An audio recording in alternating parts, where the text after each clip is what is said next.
Welcome to Follow Your Curiosity. Ordinary people, extraordinary creativity. Here's how to get unstuck. I'm your host, creativity coach Nancy Norbeck. Let's go.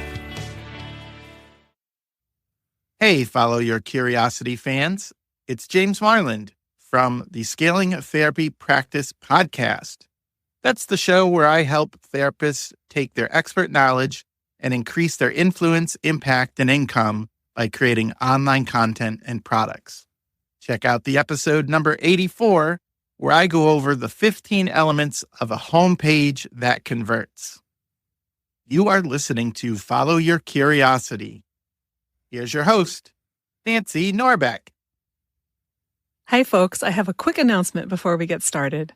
This past autumn, I launched a 6-week group program called Make Bad Art. The first round of that program finished just before Christmas, and it was a rousing success. During our time together, we tackled self-judgment, challenged our perfectionistic behaviors. Were those rules we'd been led to believe really true or just arbitrary or even made up?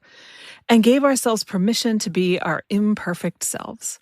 We also, of course, spent time making bad art quite intentionally to shut down those voices and bring out the creative inner kids we'd lost touch with. You know, the ones we all used to be, who knew how to play without worrying what others think. Along the way, folks in the program rediscovered themselves as artists and found their true selves under all the things our culture tells us we have to be. They loosened up, and above all, they remembered how to play and have a lot more fun.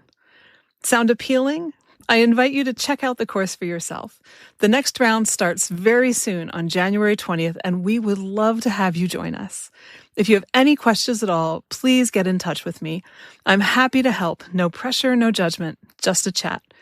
You can find all the details and my contact info at makebadartcourse.com. Hope to see you there. Les Watson's passion for and expertise in self-management and productivity comes from over 30 years of experience as a trainer, speaker, facilitator, and coach in self-management, motivation, and communication. He's the author of Get Back an Hour Every Day and facilitates the acclaimed Creating Success program. Les talks with me about identifying your tendency and how it can cause trouble as you manage your time, how parents can take care of themselves first, even in a busy household, to make sure they get to their creativity, why deadlines are magic, not a medieval torture device, the keys to getting an hour of your time back every day, and more. I hope this conversation gets your New Year's creativity resolutions off to a great start. Les, welcome to Follow Your Curiosity. Great to be here, Nancy. This is going to be fun. This is going to be real fun. I'm really looking forward to the conversation. Excellent. Me too. I start everybody with the same question. Were you a creative kid, or did you discover your creative side later on? Oh, model planes? Does that count for like Sure. That was I'm going way back there. And I was more analytical than creative. And I would say that my creativity came on later in life. When I got married, I said to my wife, I'm not creative at all. She said, I tend to differ. I beg to differ. And in doing so, let's just give you the opportunity to do some art. And I did some drawing and was really good at it. And it just came out of nowhere. So would I say I'm creative? Yeah, I would say I'm creative. Kudos to your wife. Well done. Well done. So what did you do with the art that you discovered? It becomes a pastime. It becomes something that I can put my hand to from time to time. And it didn't really go into a major part of my life, but I'm surrounded by art people. My wife is a writer, and she's written award-winning books and edited them and loves the written word. So she's written a couple of books. My mother-in-law is an artist.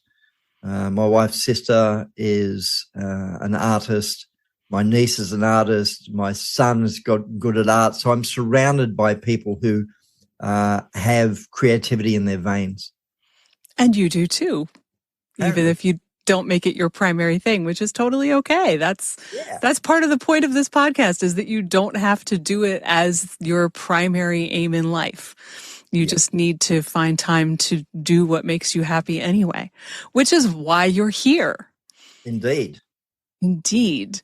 So since it's the beginning of the year and people tend at the beginning of the year to try to figure out how to make more time for things that they have not been making time for, I am really curious to hear what you have to say as a time management expert about how people might want to do that in 2025. The question would be, what do you want? Ah. So it does come down to what do you want, but if you take it back to the annual, and that is, New Year's resolutions, and 3 weeks later, they are in the bin. They're just out the back door. Like, what happened to my New Year's resolution? What happened to my resolve that this year is going to be different? And what it does is, what do you want, and how committed are you to creating it? And in that commitment, are you willing to carve out the time specifically to allow yourself to do the thing that you want in the year? I'll give you an example. I'm a very committed Christian, and one of the things I love to do is read the Bible, but I only like it now. I never used to like it. And what I ended up doing was getting an app that said, You've done 1 day, do 2 days. You've done 2 days, do 3 days. You've done 3 days, keep going. Now I'm over 700, and that's the second time that I've done it. The other one, I went to Europe and the airplane Wi-Fi didn't work and it dropped out, and I lost 7. Like, no! Oh, that's awful. So I'm back onto my 700, but I've been doing it 700 days in a row. And you kind of go, how's that possible? That's called discipline. And I don't necessarily call myself a disciplined person, yet I am, but it came through me just carving the time called where today am I going to do my Bible reading? So for anyone creative, it's a matter of, what do you want, and where can you create and carve out time to follow your passion, to follow your curiosity? That sounds very familiar. Follow your curiosity. So the thing around time is it just doesn't happen. Your creative process just doesn't happen. You need to purpose to make it happen. You need to go, what do I want? I want to eat. Okay, if you want to eat, you're going to have to do something like breakfast, lunch, and dinner. Okay, so I'm going to purpose to make time to have breakfast, and the same for lunch and the same for dinner. And we've all had those instances where we've gotten engrossed with what we are doing and we forgot a meal. Mm-hmm. So that's the creative process called, where did that time go? Oh, I'm really hungry. Oh, I should go and eat.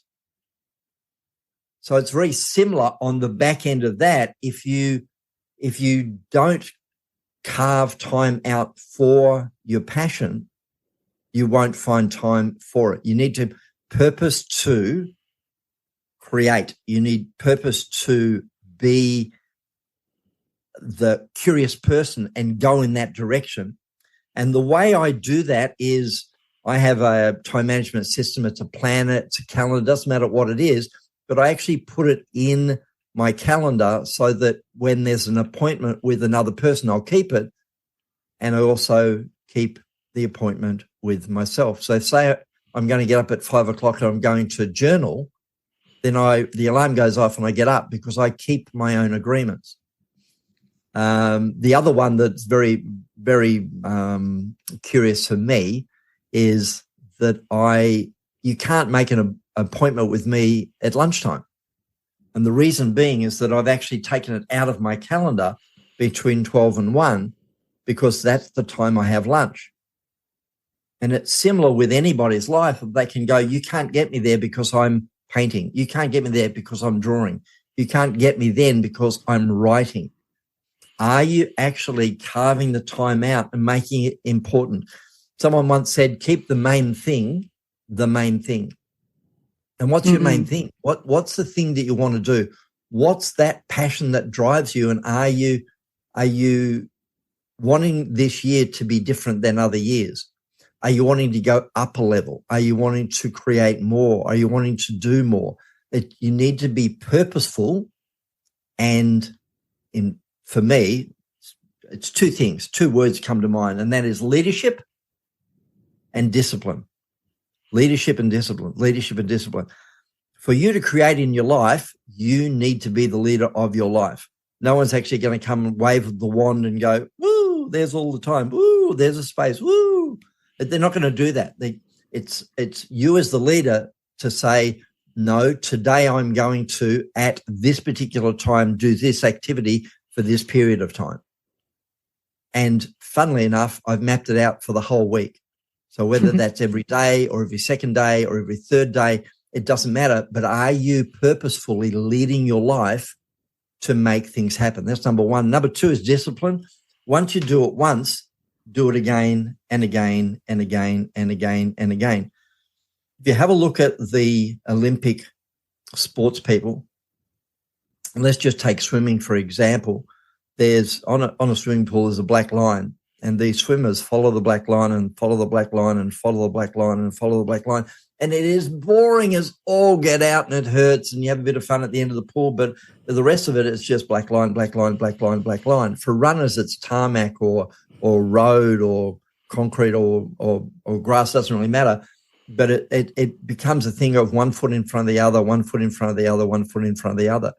It becomes a discipline. With me, it was actually purposing to do 1 day on 1 day on 1 day on 1 day, and I'm over 700 now. And you kind of go, that's over 2 years. It's like, yeah, it's over 4 years without the break. And how did I get there? I purposed to make it happen 1 day at a time. So here we are, 2025. What do you want? What do you want this year? Are you willing to lead your life this year and do what's required to make stuff happen? I'm really curious because what's coming up for me as I'm listening to you is how much easier it is when you have things on your calendar that involve other people to make those things happen than when it's something that's just you. Like when you're saying, I'm going to set my alarm for 5 a.m. and I'm going to get up and journal. It's so much easier to say when that alarm goes off at 5 a.m., I'm still tired, I'm going to hit the snooze button, than it is to actually get up and journal at 5 o'clock in the morning, which I will admit sounds like something that I would be less likely to do at least the first couple of times, maybe once it becomes a habit. I just feel like it's so much easier to deprioritize ourselves and prioritize everybody else. And I don't know how often you encounter that and what you tend to find gets people over that disparity. Yeah. It's a great awareness, because some people find it really easy. Some people find it really hard. And there's a really good book, and that is The 4 Tendencies by Gretchen Rubin. The 4 Tendencies by Gretchen Rubin. And the 4 tendencies are you're either an upholder, an obliger, a rebel, or a questioner. And they're all about the expectations of self and the expectations of others. And an obliger meets the outer expectations, like the expectations of others, and also meets the expectation of self, the inner expectations. Whereas the obliger, you'll love this one. This is where you were going, and that is meets the outer expectations of other people, but resists the inner expectations of self. It's like, no, I'll look after everybody else, but me, why would I? Why I'm insignificant. I don't matter. It's all about them. So it becomes a people pleaser. It becomes a yes person. And I'm not saying that you are a yes person. I'm saying as a listener, I'm not saying you are a yes person, but notice that part inside that goes, yeah, that's me. I look after everybody else and I don't look after myself. So just to wrap it up, and they'll come back. The rebel resists everybody, others and self. And the questioner resists outer expectations, the expectation of others, and meets themselves, their expectation of self. So when it comes to carving out time for self, it's easy as an upholder, and I'm an upholder. It's more of a challenge for an obliger, because I'm happy to work around other people, but when it comes to me, I don't matter. And that's a good awareness for someone that's listening to go, that's me. And it's not only the awareness. It's like, what are you going to do with the awareness? So you talked about journaling. I love to journal when you get that question and you stop and you write and you write and you write and you do the self-analysis and ask the question. It's like, where does that relate to me? What does that mean to me? Where did that come from? How is it that I do that behavior?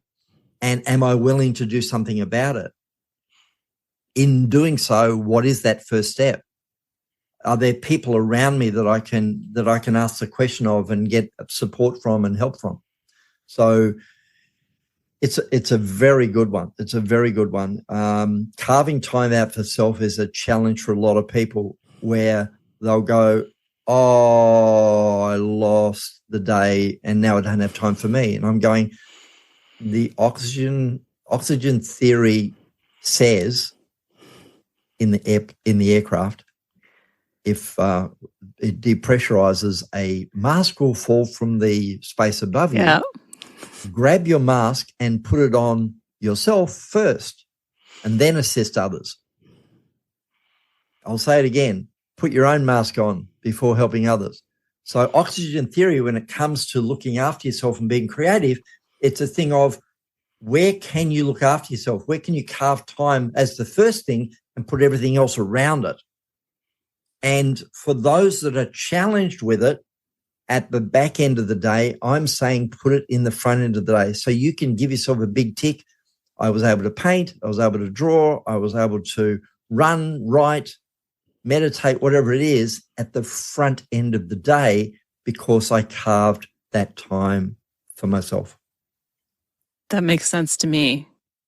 But I'm also thinking, first of all, that I suspect a lot of women fall into that people-pleasing, obliging category. And a lot of women are mothers who have kids, especially little kids, who make it really difficult to put that oxygen mask on first because, you know, as the joke goes, you can't even go to the bathroom in peace, much less find time to meditate, paint, whatever, first thing in the morning when you have to get them up, fed, dressed, and off to school. So I'm curious on their behalf, how do they do that? Yep. No, it's a great question. Great question.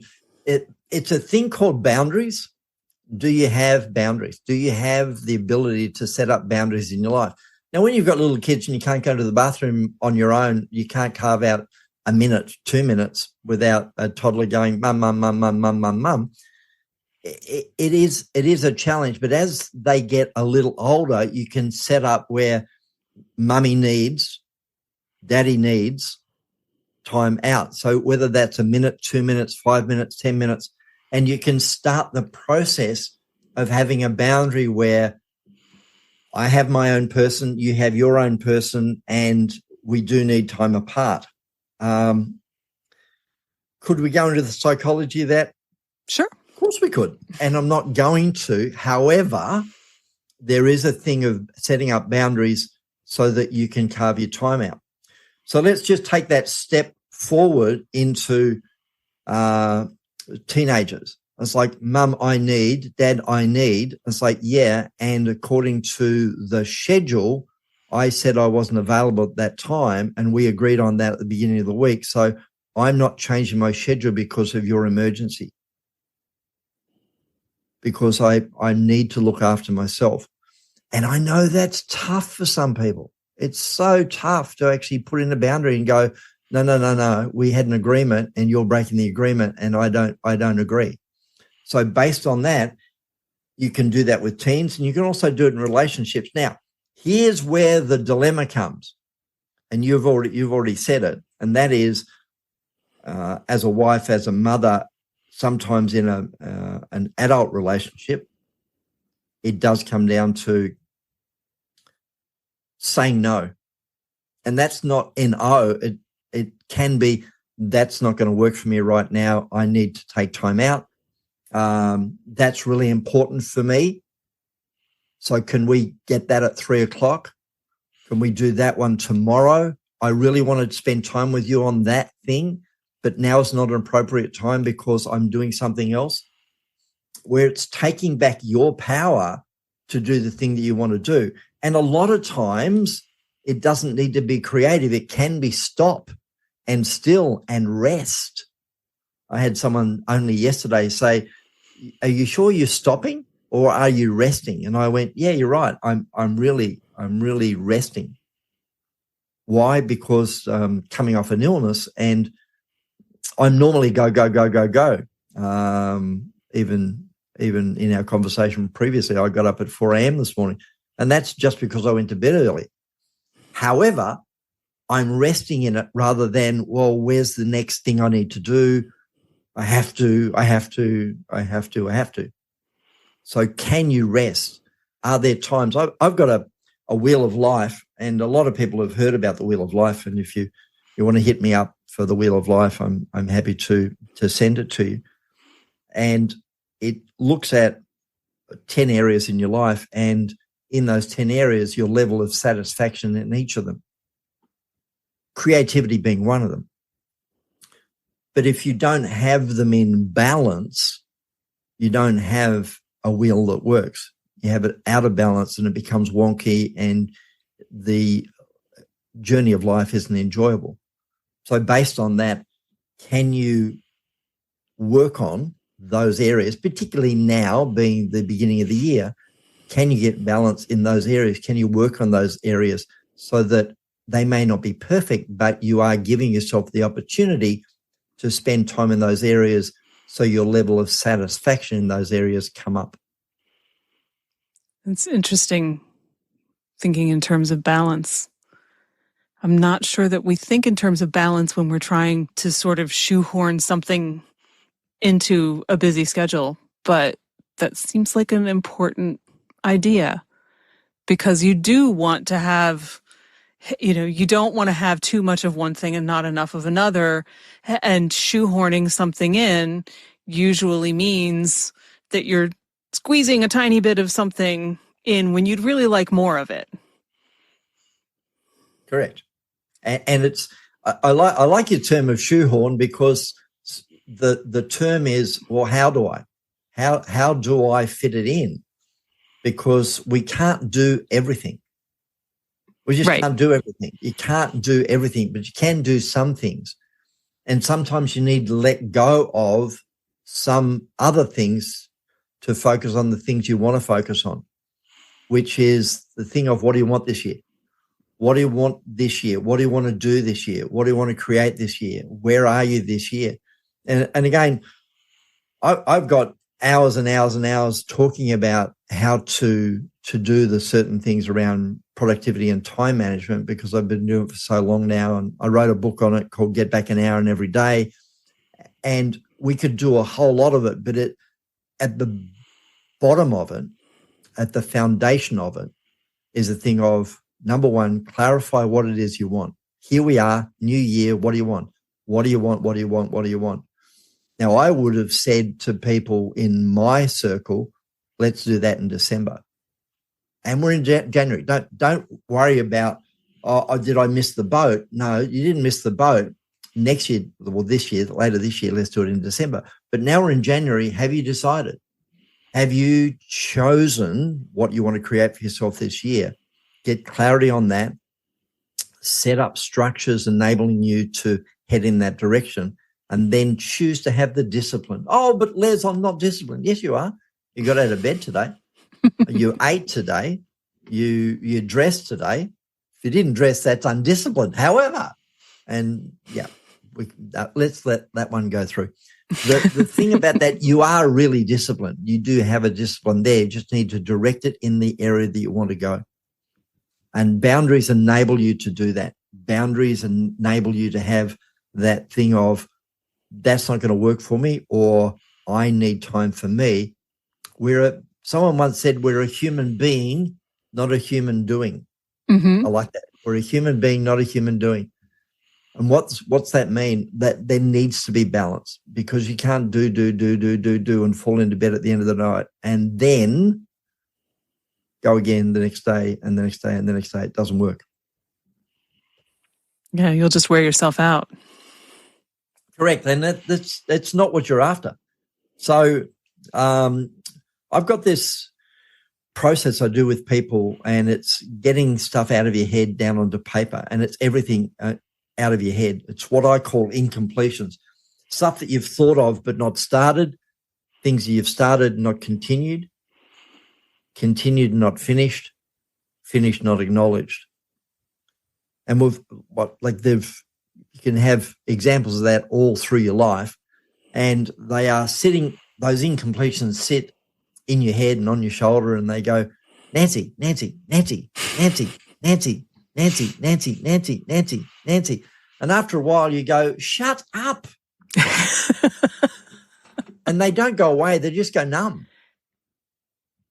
Yeah. So when I do the process of asking people what their incompletions are, and I go through a list of trigger words that trigger incompletions at work and incompletions at home, the process creates such an immense amount of incompletions that people are going, I need more paper. I need more paper. I need more paper. I need more paper.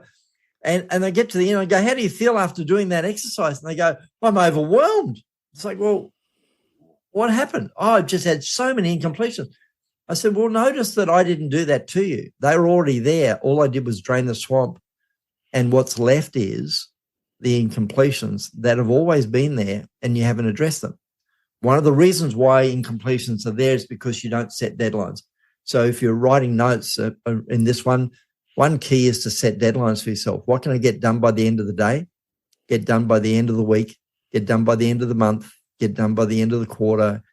It's like my book, Get Back an Hour in Every Day, it came to be because the person I was coaching said, you've got enough material to write a book. And I dismissed it and said, oh, no, I don't. And my wife kind of thumps me and goes, yes, you do. And I went, okay. And I move in circles where people, if they give you a challenge, you don't walk away from it, you take it up. And I went, okay, well, within 12 months, I'll have a manuscript. So there's your deadline. I had a deadline of 12 months, and I went, well, as an upholder, not an obliger, as an upholder, I not only keep their agreements, but I keep my agreements, and I've already agreed with myself I'm going to do this, so I need to put in the work. So 12 months later, I had a manuscript, and 6 months after that, I had a fully fledged book that went on and put me on the Australian version of the Today Show. And you kind of go, how did that happen? It started at the beginning where I made a deadline. Deadlines are magic. Yeah. I've got a friend who's writing a book at the moment, and she's got a hard stop on a deadline because she's got a speaking engagement and she needs to have the book ready for the speaking engagement. So you can't go, I'm speaking about the book, but it's not finished. Right. So it's an interesting one for that, because the incompletions, if you set a deadline on it, it will enable you to get things done and not be incomplete. There's a couple of things around that, categorizing and contextualizing. I won't go into it. But then I say to people, where's that list going to live? Where's it going to live? Where are you going to put it? And I'm inviting people to have a trusted system. Doesn't matter if it's paper-based or app-based, paper-based or digital, doesn't matter. But where's it going to live for you? So for me, I've got a mixture of both. But from a day-to-day perspective, I use a paper-based day-to-day planner. And I have areas of responsibility, and it's like it's right there, but it's all in one place. And if I walk away from that, I've got my phone. So the key to having authority over your goals and where you want to go and the ability to create is, do you have the ability to put it all in one place? Like, what's your one place? What's the one? Like, it's around here somewhere, Nancy. It's on the back of an envelope. No. We were at a diner and we're on a napkin. Yet, no, it wasn't that. It was one of these notebooks, 15 notebooks around here somewhere. So you get and it happens to people all the time that they can't find the things that they want to then go and do the things that they want to do. So they're wasting time over here, whereas I could have been creating. I could have been having fun with that desire of mine. So if you can set up systems for yourself, and for me, it's the trusted system, something that enables you to not have to get confused or lost or in the quagmire of, I've got 101 things that's in here somewhere. Yeah. But and I'll just say really quickly that I discovered the magic of deadlines when I did my MFA program, which I started in 2007. And I suspect if it had not been for deadlines that I would still be trying to finish that MFA program. But I decided straight off the bat that I was never sending in a packet late. And there were so many times we sent in a packet of work every 3 weeks, and it was always, I had to read 3 books, I had to write 2 or 3 pages about them, I had to write something like 20 pages of my own work, plus the letter that went with it. I mean, it was an obnoxious amount of stuff on top of working full time.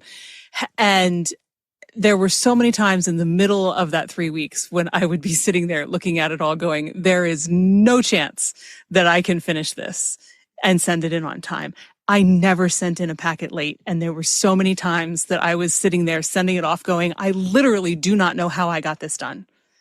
I have no idea how I got this done. I know that elves did not actually show up in the middle of the night, even though I wished that they would. Yeah. But somehow this got done. And it was the deadline because I knew I was not sending it in late. Beyond that, I don't know. Somehow, some kind of deadline magic happened. But I know a lot of creative people shudder at the idea of a deadline. They think that, it's evil. And non-creative people don't like deadlines either. I don't know if it's the word dead in deadline. I don't know what it is. But deadlines are absolute magic if you're willing to open yourself up to the idea that they can be, because they help you get stuff done. Yep. And that could be a book. It could be anything. Like I want to get it written. So find a publisher or find someone that's going to sell the book, and you go, well, you're too far down the track. Okay, great. Find a mate. So Nancy, you and me, let's write a book together. You write your book, I'll write my book. Mm-hmm. So how much are you going to get done by the end of the week? Oh, I don't want to do that. That's okay. But guess what? I'm sure that if I find somebody and we partner up, I will write a book faster than what you write a book. Yep.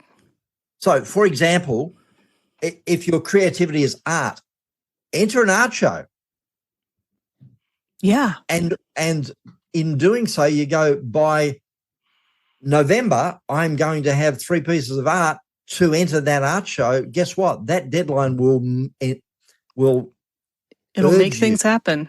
You betcha. It will urge you to get stuff done so that you don't have egg on face at the time of the art exhibition. So writing, painting, drawing, those sorts of things. And even down to mine is reading the Bible. So you kind of go, okay, but you can actually take it to a one-on-one with somebody else and go, what do you want to get done? What do I want to get done? How do I support you and how do you support me? So you get yourself an accountability buddy to keep you on track. And that's a trusted friend. Now, if you don't have one, ring Nancy. Yeah. Or if you don't have one, reach out to me. I've got clients all around the world. So it's no skin off my nose to take you on and work together with you. but it's a matter of, hey, I've got an Australian coach. That'd be an awesome thing to say. And for me, if I knew that I was in a bad place when I got stuck and didn't have anything to get myself out of it. So I got myself a coach, and I've still got a coach. Why? Because they are going to see things that I don't see. And what are we talking about here? We're talking about you being creative, not about have to, but about a want to. What do you want? If you were to follow your curiosity along those, and that's your want, how do I support you in doing that? Well, part of it is get the clarity around it, set up the boundaries to it, and do the work required. Be disciplined to get you where you want to go. Yep. And to be fair, speed is not always the goal in creativity. Sometimes you want to just play around and poke with something, but that's not always the way you want to go. When you have something that you've been working on for a while and you seem to be stuck with it, sometimes deadlines and working with friends and working with a coach is absolutely what you need. There's different kinds of projects that have different kinds of needs. So It's not one size fits all. No, and I've got 2 P's on that. One P is procrastination. The other one is prioritization. Yep. When you prioritize, you're choosing to do one thing over another. So we can come back to that first piece of, do you prioritize others over yourself? Right. And is that working for you? I have the choice of writing or doing the dishes. Well, guess what? The dishes can wait, and so can the writing. But if I don't get the writing done, I miss my streak, or I miss my opportunity to do 17 days in a row. So therefore, I'm going to choose to do the writing. So prioritization enables you to prioritize one thing over another. And sometimes you need to prioritize you over other things. So that's number one. The second one on there was procrastination. And there is good creative procrastination. It's like, I have no idea about that. I'm gonna put that on the back burner until I get greater clarity. Nothing wrong with that at all. We call that percolation. Yeah, see, another P. Mm-hmm. The alliteration of P's. Percolation. Why? Because you're sitting in it and going, I have no idea where this is going to go, but I'm not going to rush it. I'm just going to be with it. Right. And it will come up, and you go, oh, there it is, and you can run with it. So that in and of itself is great. The other side is the procrastination, which stops you from creating because you don't think you're worthy, or you don't think it's important, or you don't think that it's something that maybe it's about other people, and you're not prioritizing it because you're procrastinating because of others, and it kind of links into each other. So therefore, awareness is a great thing. Where are you procrastinating? Where are you putting stuff off that you don't need to? And there's your PP and P. Prioritization, percolation with your procrastination. I'll throw another one in there that can overlap with procrastination, which is perfectionism. Oh yeah. Oh yeah. Yep. No, I can't give it. I know I did that. I did that with my book, and my wife came in and said, "Can I have the manuscript?" No, I'm not finished. And then she said, "Can I have the manuscript?" No, I'm not finished. Third time she said, "Can I have the manuscript?" I said, "I'm not finished." She said, "Give me the manuscript." And I gave it to her, and she kind of wrapped it up and gave it back to me. She said, "There's your book." And I went, "Oh, wow." Because I was wanting it to be perfect. And guess what? It's never perfect. Never. 80% of something is better than 100% of nothing. Correct. Yep. But sometimes procrastination is actually your perfectionism acting up, because you're just sitting there thinking it's never going to be good enough, so I'm just not going to do it. Yeah. Very good. Yep. I like it. Another P, Pareto, with the Pareto principle, the 80-20 rule, that 20% of your time goes into 80% of your tasks, and 20% of your output comes from 80% of your input, those sorts of things. So what you're looking at is return on investment. How can you put in a small amount and get a large amount of return on it? And even stopping and resting can be a small amount that gives you a large amount on the back end. That's not an excuse for procrastination, but it is just an awareness of, can you get further return on investment? Yeah. What are we up to? 6 Ps now? Yeah. Yep. Something like that? I got another one for you. Planning. So planning. And here we are at the beginning of the year. But you can do it on a daily basis. Finish your day by planning your day the day before. And it saves so much heartache by going, what am I doing tomorrow? Where am I going tomorrow? What appointments have I got? And not only that, where am I being creative tomorrow? Where's the time for me? Where am I carving out time for me tomorrow? And if that's 4 a.m., 4:35, 5:36, I'm choosing to do that. I choose to do that for me. So that planning, you can do that at the end of the day for the day coming up. And you can do it for the week as well, that the last thing you do on this week is plan for next week. And I always do a quarter, and I do a financial year. And the big one for everyone, and again, we're in January, don't worry about that, but what's your planning for the year? If you haven't planned, kind of go, okay, line in the sand, I'm planning now. And I'm sure you've already made some plans. That's not the point, but is it in all areas, or have you kind of planned for everybody else and not yourself? So where can you plan ahead? And again, invitation to plan going forward, plan for the next year in December, and then come back to plan for financial year, plan for quarter, plan for week, and back on the day, plan for tomorrow, today. When you have people make this kind of plan, is there a specific way that you have them think about it?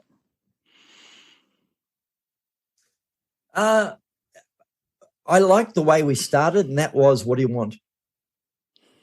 Okay. What do you want? Go big picture, because it's with the big picture you can then come down to what's happening right now. But unless you go big picture, you don't know. You won't have the opportunity to go, what's the end result? What does done look like? What are we ultimately trying to do this year, this financial, this quarter, this week, this day? So go big picture first, and then go, to get that goal, what do I need to put in place? What plans do I need to do to create that big picture? And sometimes you don't know, but there's always a next step. There's always a single next action step that you can take that will lead you towards what it is that you're after. So if you want to enter an art exhibition, then what's your next step? Because you know what the ultimate goal is, the exhibition. And if that's what you want, what can you do today? What can you do in that case for planning? What can you do tomorrow to get you further along the track towards that art exhibition? Say you've made your plan for the year and it's April, and you've just learned about an art exhibition that's in October, and so you haven't planned for it. How would you handle that? Renegotiation. Okay. Renegotiation. A lot of the stuff that we do is not set in stone. No one's going to die from it. It's like, good point. And I make a joke about that, but it's more a thing of, hey, is this really, really, really, really, really serious, or is it okay to renegotiate this and change the outcome, change the date, like renegotiation really works. So an example would be, I'm meeting with you in town at a coffee shop, and rather than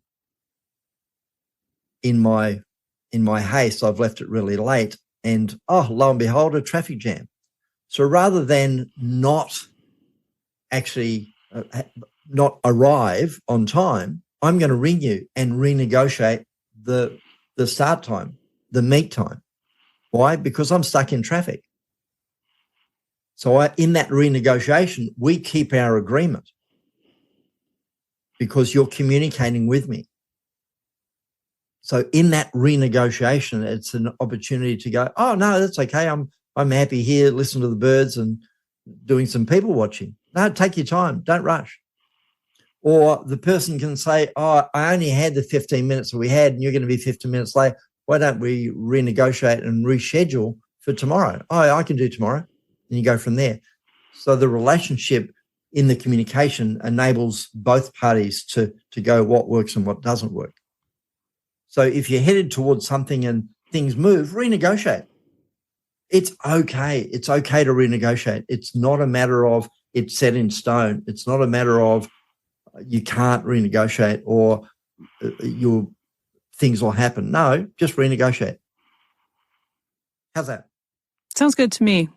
I think that, a lot of creative people tend to feel like, oh, you want me to plan everything ahead of time and then I'm trapped and I'm stuck and there's no room for anything. And that's part of why I asked the question, because I think that, it's kind of like the deadline thing. You're giving me a deadline and then I'm stuck and I don't want a deadline because it means I can't be creative. And that's totally not true. But we get that idea that it means things that it doesn't.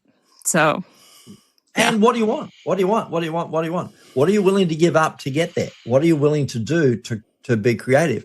Because if it's creativity for creativity's sake, it's an outlet. It's a godsend. Right. It's a bliss. It's a wonder.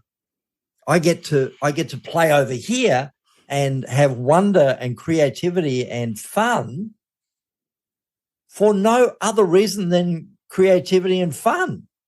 I'm not entering an art show. It's not about anybody else.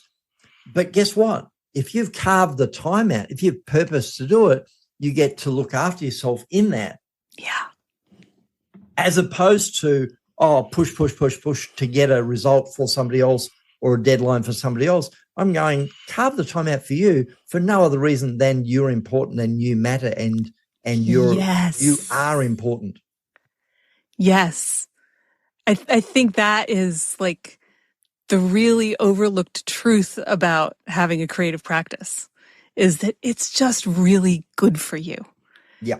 And, we just think that, it's just this frivolous little thing on the side. And it's not actually true. It's actually really good for you and something that you should do on a regular basis because it's fun and it's really good for you. No, perfect. Absolutely perfect. I think if we gave ourselves the opportunity to just stop and reflect, we'd find that looking after ourselves is a great thing to do, as opposed to push. Too many people get to the end of their life and say, I wish I had have. Yeah. And this is an opportunity for us to speak to the listener and go, this is your wake-up call. Now's the time to give yourself the opportunity because you're worth it, you're important, you matter, we see you, we hear you, and do the things that you want to do in amongst everything else. I'm not saying tell people to go take a hike. I'm saying carve out the time because it will serve you in the long run. Absolutely. Yeah. So since the title of your book is Get Back an Hour Every Day, if I'm remembering that correctly, right. I'm curious to know, how do most of us tend to waste that hour every day in ways that we don't necessarily need to? And I'm sure that lovely screen that we carry in our pockets is part of it, but I'm betting it's not all of it. No, and systems was one. So having a system as opposed to it's around here somewhere and looking for things, that's one. Prioritization is another one. Procrastination is another one. Email is another one where we get stuck in the quagmire of email. So I have a whole raft of things around email. Boundaries, where you don't set up good boundaries and therefore you tend to give to others, not to self, and you lose time in that regard. The lack of planning, and the lack of planning eliminates that time for you. Whereas if you put the planning in, you end up with time for you. Deadlines, as I mentioned, deadlines push you towards creating the stuff for you, whatever that might be. Even just that planning piece of, I want to, at 5:30 in the morning, set something up for myself, and therefore I'm going to do it for me. And that can be an early bird, or it can be a night owl called, okay, everyone's asleep and it's 11, I'm going to go and paint. And you can do it that way. So you're carving time out that way. That thing of keeping your own agreements, of actually saying that you're going to do something and do it, and it builds trust inside of you. Those are the things that really help. There's one other on there, and again, I've got 101, but the other one is don't trust your memory. Write it down. So you have a good idea, write it down. You have things to do, write it down. You have tasks you want to do, write it down. And where do you write it down? In your trusted system, in the system that you trust. And that can be paper-based or digital, or as an app on your phone, doesn't really matter, but put it somewhere so that you continually looking to that piece to go, what's next? Where am I going? What's the big picture? What's the next step?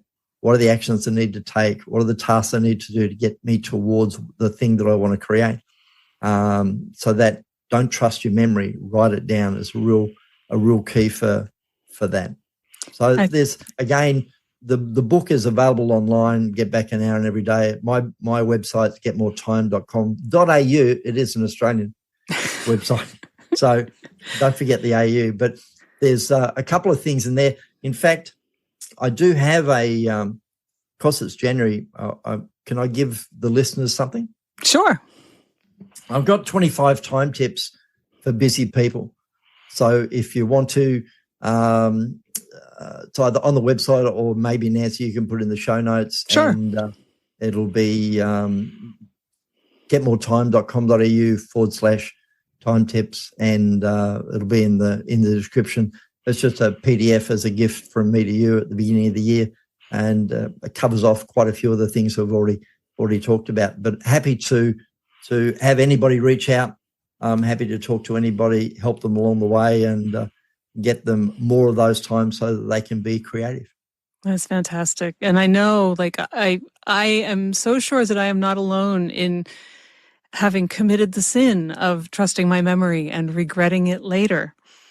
I have done it more times than I can count, and you would think that I would have learned by now. And sometimes I remember that I should write the thing down, and sometimes I think, oh, that's okay, I'll remember that later. That's too good to forget. And then, a couple days later, I'm like, what was that thing? Geez, I did it again. Yeah. Learn from my mistakes, folks. Write it down. I'll give you an example. I was with a colleague, and we were in an office, and then along a corridor to the boardroom overlooking the water, and it's about 40 steps to get to the boardroom. So we went into the boardroom, and prior to the meeting, my colleague went, I've got this really good idea, and unbeknownst to her, I wrote it down. And then we're talking some more, and she says, I've got this other idea, and unbeknownst to her, I wrote it down. And then she came up with a third, and I wrote it down. Then we had the meeting. Then we came back past a couple of offices, and we talked to quite a few people, and we got back, and she had this look on her face. She goes, I cannot remember what I said in the boardroom. And I went, what, these three things? She said, how did you do that? I said, I wrote them down, and it changed her life. Just like a big fish slapped across the face. She went, oh my goodness, I'm never going to do that again. I'm going to write things down. And it really changed her life, because she had a classic example of three really key things that she thought of that went in one ear and out the other and just got lost. If I didn't remind her, they would have taken an age to get back. But because I told her, she then changed her way, and she went, good idea, write it down. Good idea, write it down. Good idea, write it down. Yeah. I think sometimes, if you're in that moment and you don't have something handy to write it down, you just think, oh, it's okay. I'll remember. Or it's inconvenient to go get the phone or get the thing or stop what I'm doing, and you will forget. Yep. Most people have their phone, and I ever had a good idea in the middle of the night, and I always invite people to have a pen and a piece of paper beside the bed where those perlers just drop, and you go, oh, that's awesome, and you just roll over, write it down, and go back to sleep. Mm-hmm. Because you will not remember it the next day. Nope. But you will look at that piece of paper and go, oh, that's that idea I had last night. That's awesome. Yeah. I mean, you hope that you wrote it legibly enough to be able to read it in the morning.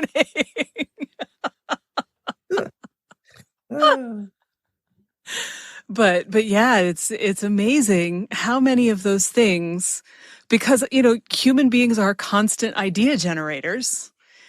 And they're constantly coming up, and you gotta catch them.